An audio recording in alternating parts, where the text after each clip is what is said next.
Okay, here we are. Hello, everyone, and welcome to Between Two Teachers. We are two teachers who are very passionate about education and best practices and doing what's the best thing for our students. And we bring you the news from the state and local and also nationwide. And there's so many things happening right now that are really that I just can't I can't even respond. I'm speechless because it's so bizarre. Today's Monday, July 8th, and my name is Consuelo Lara. My name is Natalie Cronenberg, and this is episode 230 for Between Two Teachers. So we've been sitting here between between us for the past many episodes. As always, I am going to begin this episode with our acknowledgements. And our first acknowledgement is the labor and body recognition, which we have adopted from the West Contra Costa Unified School District labor and body recognition. I acknowledge that the burden of environmental exploitation and systemic injustice falls upon the labor of Black and brown bodies in the building of this country and its institutions. I remember that Black and brown people were born and died working this land against their will for generations. I also acknowledge the continued contribution of the labor of survivors over the centuries to today of all immigrant labor, including voluntary, involuntary, trafficked, forced, and undocumented peoples in the building of what we refer to as these United States. And that is from Dr. Rochelle Rogers Ard. And we also acknowledge our land acknowledgement. And our land acknowledgement is this. We pause to acknowledge that we have gathered on the ancestral territory of Huichin, part of the unceded land of the Chochenyo and Karken-speaking Muwekma Ohlone people. We remember their continued connection to this region and give thanks to them for allowing us to live, work, learn, and pray on their traditional homeland, and offer our respects to their elders and all Ohlone people of the past and present. And as always, the action plan for both of these recognitions has to do with curriculum. And we, first of all, support and continue to support the Muwekma Ohlone people in their hope that they will get justice and become a recognized federal tribe. And you can help with that by going to Justice for Muwekma. Google that, and you'll get all the information about the struggles they are having to be recognized. And you can find the curriculum for the Ohlone people on the East Bay Regional Park District website, where you just have to go on there and search for Ohlone, and you will get the curriculum for fourth grade, third or fourth grade, that is updated and has been written together with the Ohlone people. And also, that is on the County Office of Education website. Yes, right? The county website, the County Office of Education, under About CCCOE, there's a link that says land acknowledgement with maps and sample land acknowledgements, educational resources, a teaching guide, framework for history. There is even a land acknowledgement toolkit, and there's some phone numbers and websites. And then it also says to join CCCOE's Indigenous Acknowledgement Work Group, or if you need assistance with your land acknowledgement, there's several phone numbers there that you could call. So, and that's an important thing, because every group should begin their meetings putting themselves in a position where they see their organization through this lens, which is why we've done it, right? We've done it so that we have the lens of the people that we owe so much to. And I mean, you don't have to do it, but when you don't do it, what happens is you're oblivious to your past. And that's why we try not to be, and to center ourselves on both of these acknowledgements that we offer. The other one is the Southern Poverty Law Center, which has a whole set of classroom resources, particularly for around social justice, all kinds of social justice issues, so that for teachers and for community members who want to see what those resources are, that's one of the best places to go. There are others as well. There's the Zinn Education Project. There are many others. And so if you want to go to Google and find others, you can. But one that is particularly strong is the Southern Poverty Law Center's Learning for Justice site. Mhm.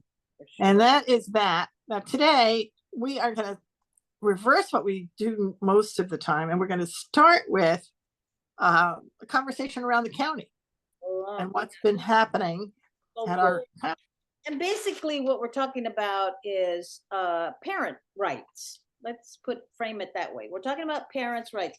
Now, I'm on the Contra Costa County Board of Education, and one of the things the board's role is to be an appellate body for parents. And it's true, not every parent, has to go through this process, but when they do, it can be difficult.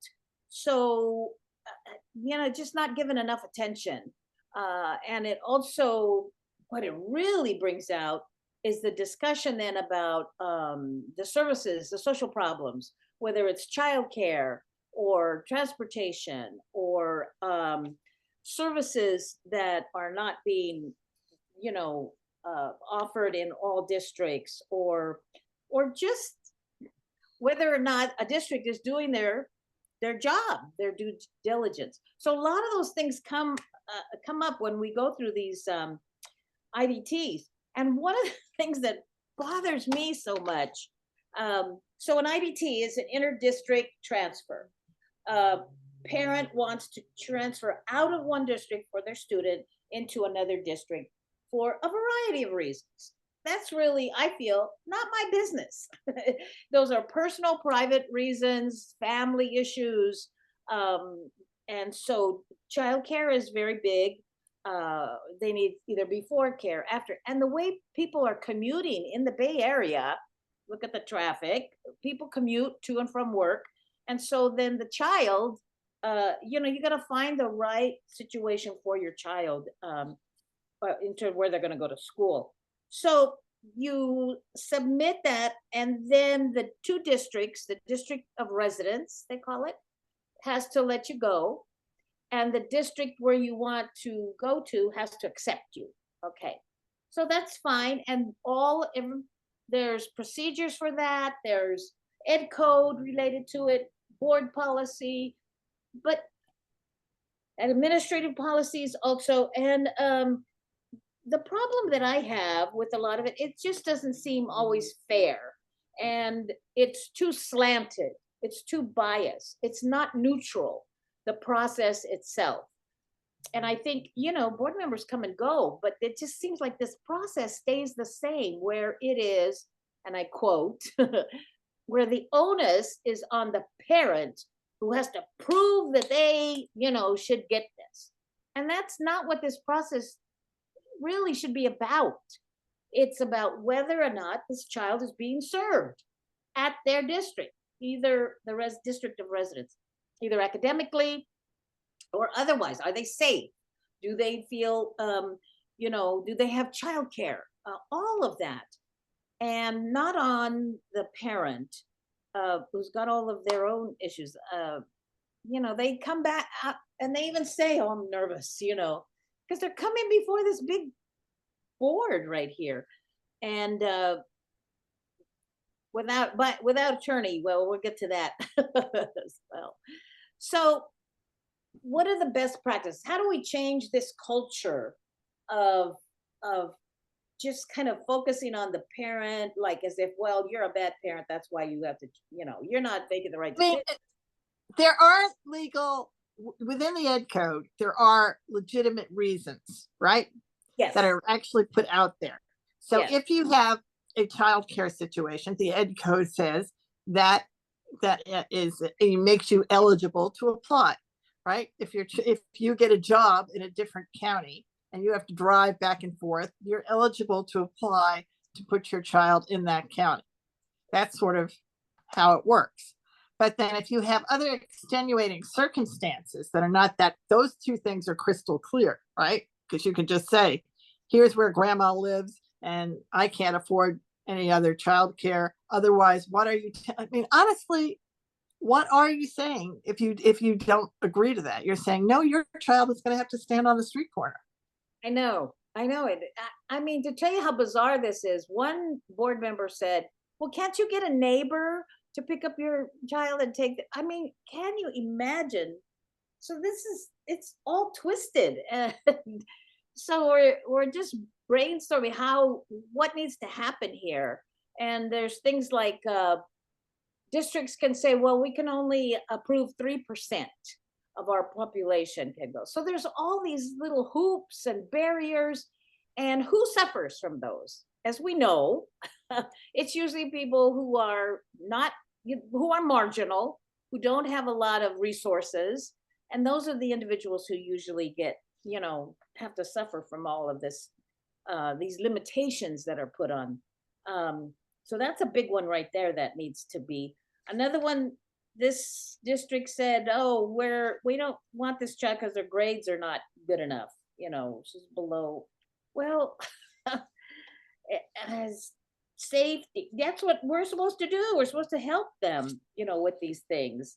And I could see the frustration on the poor parents.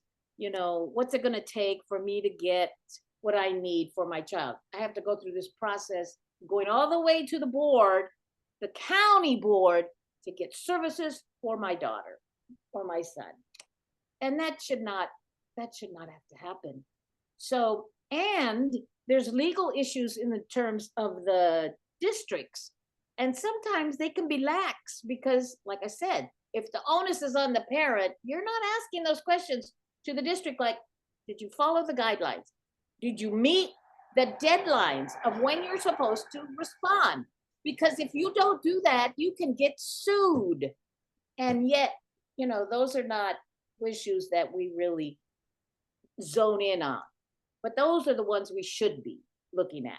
That's what we need to be looking at. And again, it's about parents really knowing their rights and advocacy groups.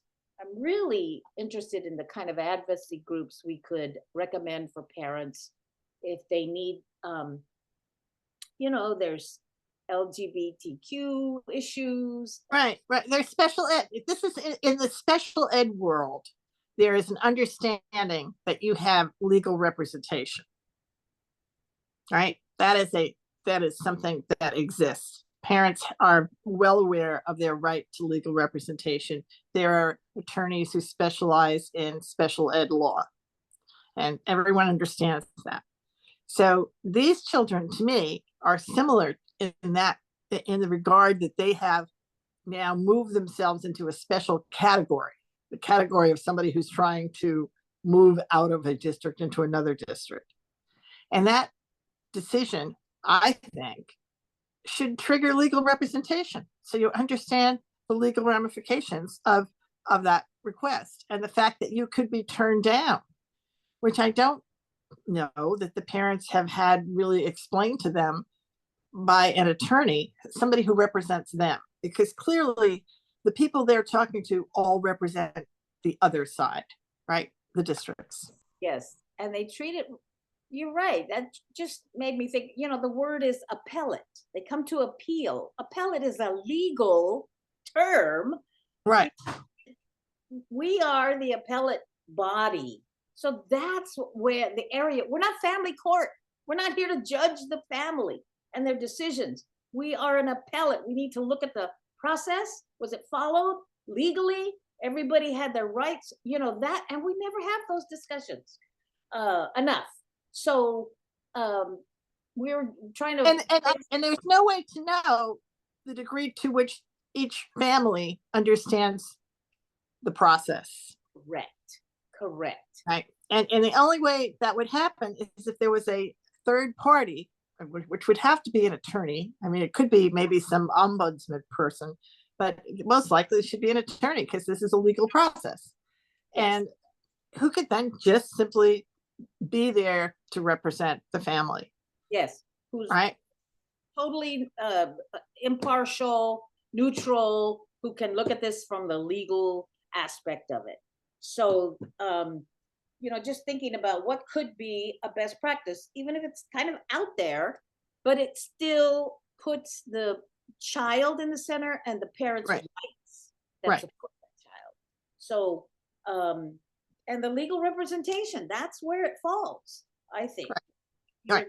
And so one of the ways to address it would be to provide that, or the option for that, so that every parent knew they had a right to free legal representation. Legal representation is a huge barrier to families because it's expensive.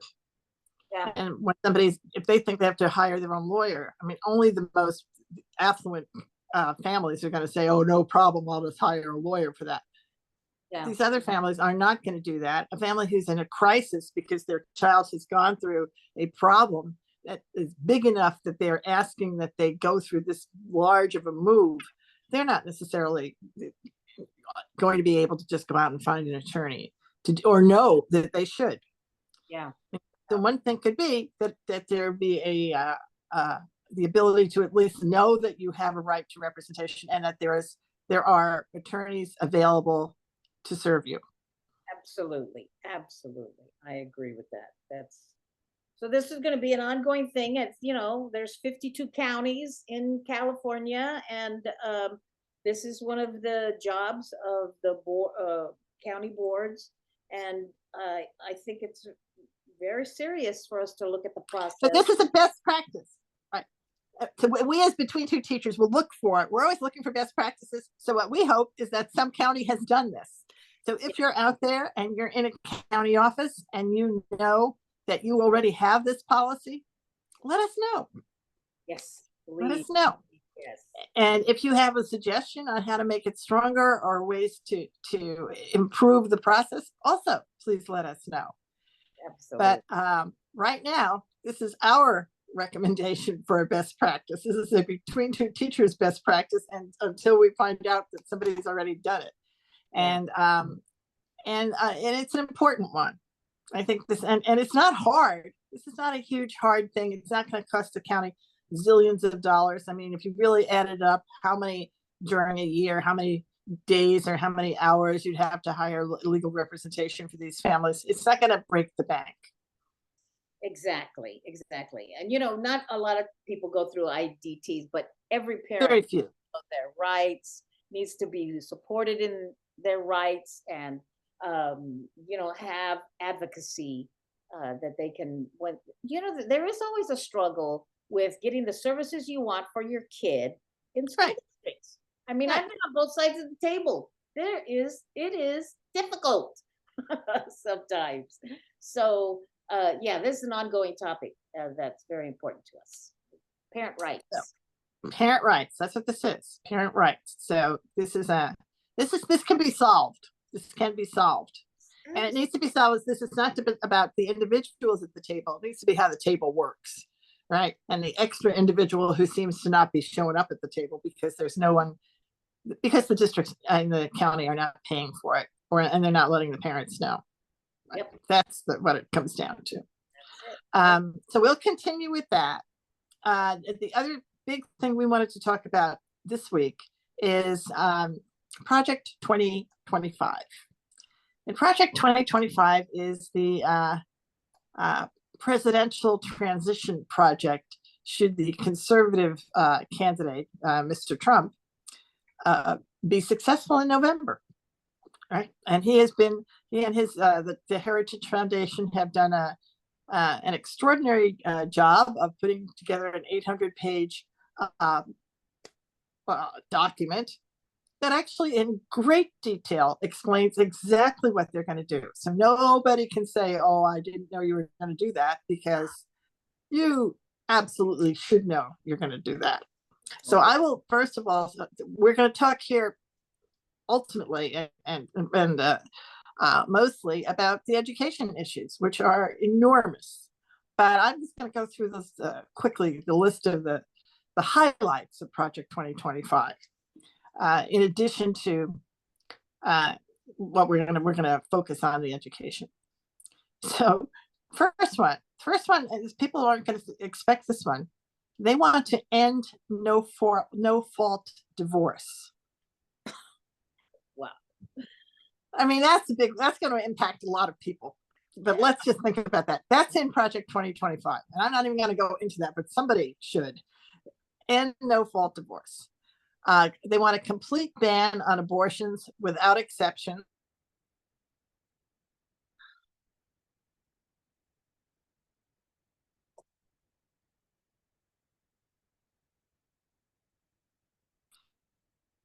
They want additional tax. They want higher taxes on the working class, elimination of all unions and worker protections, want to raise the retirement age, cut Social Security, cut Medicare, end the Affordable Care Act, raise prescription drug prices, eliminate the Department of Education, which we'll talk about, use public taxpayer money for private religious schools, teach Christian religious beliefs in public schools, end free and discounted lunch programs, end the civil rights and DEI protections in government, ban African American and gender studies in all levels of education, ban books and curriculum about slavery, end all climate protections, increase Arctic drilling, deregulate big business and the oil industry, promote and expedite capital punishment, end marriage equality, condemn single mothers while promoting only traditional families, defund the FBI and Homeland Security, use the military to break up domestic protests, mass deportations of immigrants and incarceration in camps, end birthright citizenship, ban Muslims from entering the country, eliminate federal agencies like the FDA, the EPA, and the NOAA, and more, and continue to pack the Supreme Court and the lower courts with right-wing judges. Wow. Now, there are page numbers for each of these things. I mean, this is not like somebody made that. I've posted the picture that's got the page number and a link to the report so you can read it. Yeah, like I said, That's it. That's it. They gave 800 pages, they wrote it down. So you can't say, what do you mean you didn't know? There it is. And I heard it's on YouTube also, isn't it? Oh, it's all over YouTube. And there are short versions of it. There are long versions of it. I've posted a bunch of it on our Facebook page. But certainly, if you put in Project 2025, every American, this is what you're voting on. Don't even worry about who the candidates are. I don't care who the candidates are. Honestly, if they both had a heart attack tomorrow and new people get put in, this is still what they were putting up. Yeah. Yeah. Yikes. Oh my gosh. And there it is. Now, just from the standpoint of education, these are the core principles that they're following in for education. This is written by Ms. Burke, who's the author of the education chapter. Lindsay Burke. We will talk about her again on this during the next few months up until the election. There'll be a lot to say about Ms. Burke, but do look her up, because I mean, she's been talking about this for a long time. She comes from the charter industry. She works at the Heritage Foundation, and she has written this, and here's what she has said. These are the core principles. First one, advancing education freedom, empowering families to choose among a set of diverse education options. Have we not heard that before? This is the same thing, right? Is the key to reform and improved outcomes. And it can be achieved without establishing a new federal program. For example, the portability of existing federal education spending to fund families directly, or allow federal tax credits to encourage voluntary contributions to K-12 education savings accounts managed by charitable nonprofits. could significantly advance education choice. So all of the money that's in the Department of Education would be moved over so that these parents would be able to use it for education choice. Second, provide education choice for federal children. Congress has a special responsibility to the children who are connected to military families, those who live in the District of Columbia, or who are members of sovereign tribes. This responsibility should be housed in agencies that serve those families already. So they are now handled by the Department of Education, which will no longer exist, right? So she's saying, all right, we agree that they should have a responsibility there because they're not under a state, right? So you're going to move that out. Restore state and local control over education funding. As Washington begins to downsize more funding it, right? Existing funding should be sent to states as grants. Full control, enabling the state law. This would help them fund the education accounts that they're using for folks. Treating taxpayers like investors in federal student aid. Taxpayers should expect their investment in higher education to generate economic productivity. When the federal government lends money to individuals for a post-secondary education, taxpayers should expect those borrowers to repay. This is about paying off student loans. Oh no, that's an investment.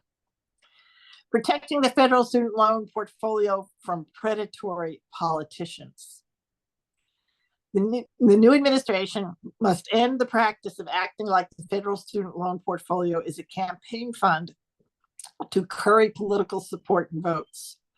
The new administration must end abuses in the loan forgiveness program. Borrowers should be expected to repay their loans. Safeguarding civil rights. Enforcement of civil rights should be based upon a proper understanding of those laws and should reject all gender ideology and critical race theory. That should be eliminated from civil rights. Now, critical race theory is civil rights, right? Those are the laws that, let's look at redlining and let's look at how all of the Jim Crow laws. That's what critical race theory talks about. But and the final one that we're going to mention here that's in this section is stopping executive overreach.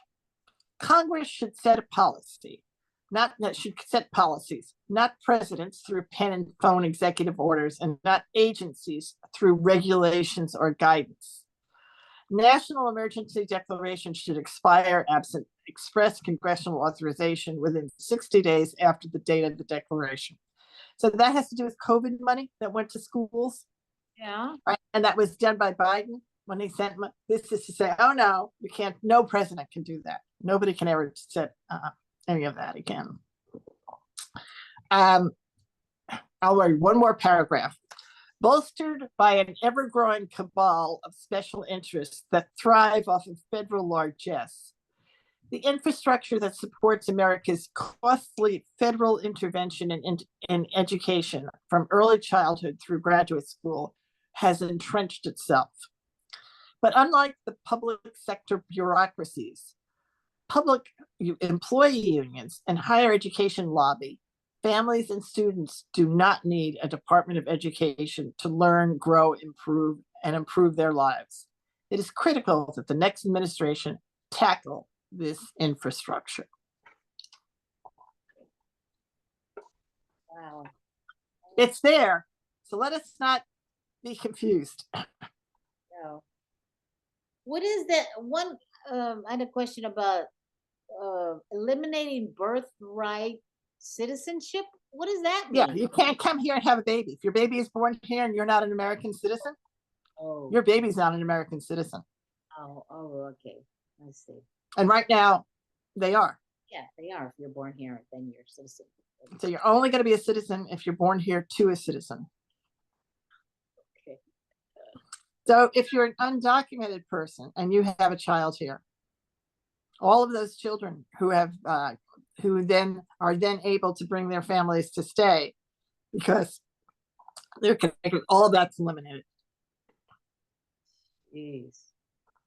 Wow. I just can't believe it. Yeah, it's pretty amazing. They sent Yeah. that out about all the ways they can. It's very comprehensive, right? So just from I'm going to stop here. We have covered a lot, but I want people to think about that, right? And this is what November is about. It is. It's absolutely about that. Right? Democracy is right. You want to continue having a democratic country or Or not, because if this is what you want to have happen, then you know who to vote for, right? Or stay home and let other people vote for you. If you don't want this to happen, then you need to vote against this. No, we need to talk about this all right up until the election. Oh, we are. We're going to talk about this. So we're going to be gone for a couple of weeks. We won't be back till the end of the month.